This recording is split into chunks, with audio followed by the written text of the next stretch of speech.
Hello, today is October 18th, 2025. We always start with our disclaimer. We'll go over our calls, make our predictions.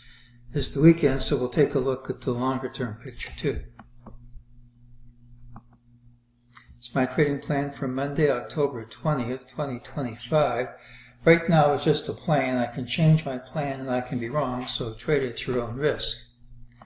Well, let's go over what we said. Look for the pattern with the early high on Friday, which is this, and Monday's pattern should also have the early high.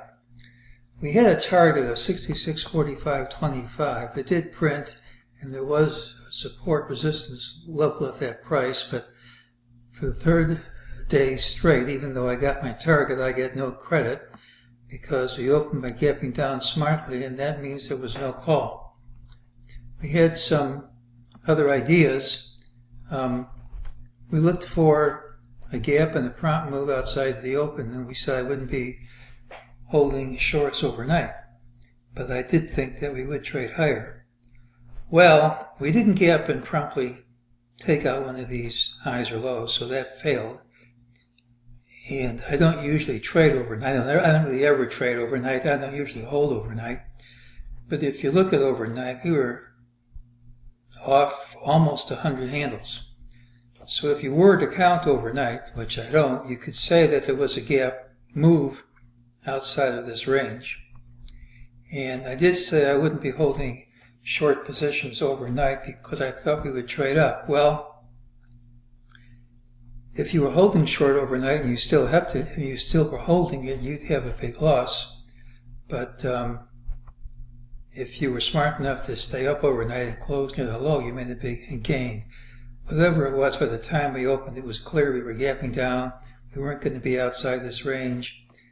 And I consider the call killed before the open. When the call is killed, it doesn't cost me any money.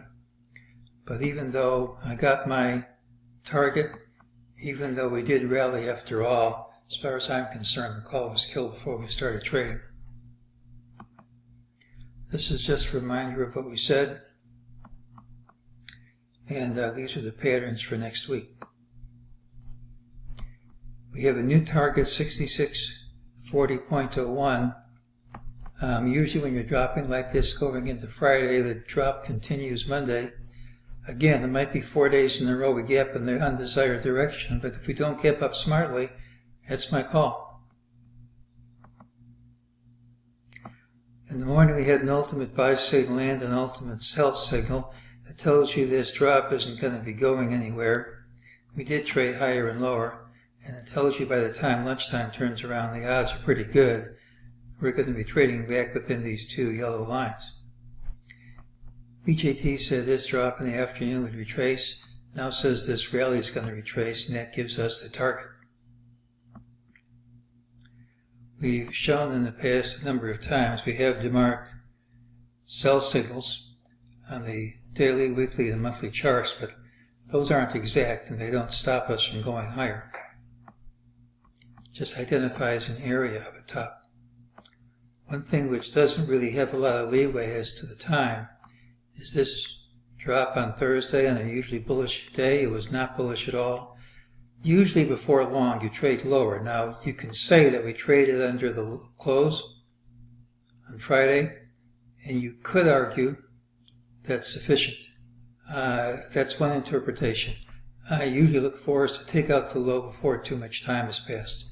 So I have a lower target, and before too much time has passed, I'd like us to take this out. But again, we gap up smartly, the call is killed before the open.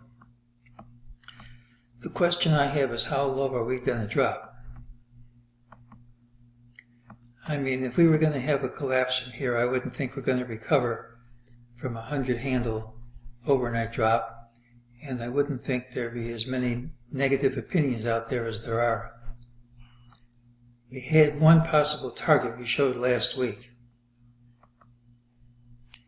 We took the height of wave 2, made the height of wave 2 equal to wave 4, and we had one possible target, 54.52.19. I think if you go from the weekly chart to a daily chart, you can come up with another valid price target.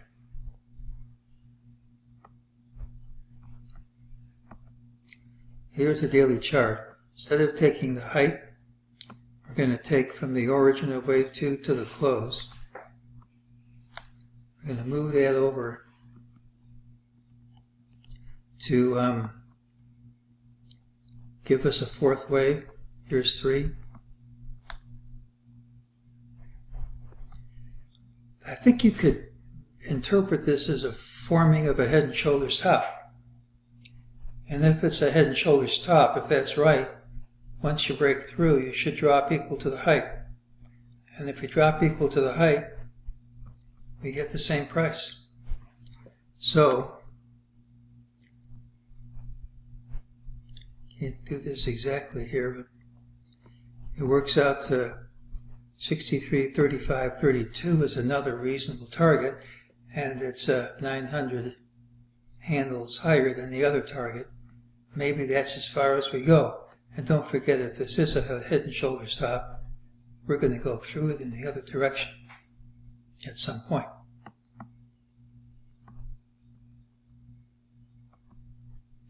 Monday's pattern has the early high regardless of where we open. Typically it's a rally day with a high in the final hour and failure is a straight line drop. There's a lower MEJT target unless we gap up smartly. The rules call for it to print. That doesn't tell us how we close. Last Thursday's weakness in the day, which normally is bullish, should be followed by more weakness before much longer. One of the possible downside targets is 63.35.32. Other numbers might work too. I think it should be a matter of time until we break under recent lows. Until we do, there's no confirmation of the breakdown, but the elements were so clear at the top. I really would like to see more downside than we have, even if we trade a little bit higher first. I'd like to see us trade at least a few hundred handles lower on the downside before the bull resumes. But as far as Monday goes, we're looking for 6640.01 unless we gap up smartly. Next week, historically, is the market's weakest week of the year. But even then, it isn't horribly weak, and a significant number of times that week will be higher. So we can't say at this point with a great degree of confidence that the week's going to close down. But it shouldn't be too much longer before we take out recent lows. And maybe we're not going to go as far as the target we had last week. Maybe it's only going to be a 5% drop. It doesn't break any rules. It's the pattern with the early high tomorrow. Usually a rally day. It's not as strong a rally as the day usually has in the cycle, and that's today's call.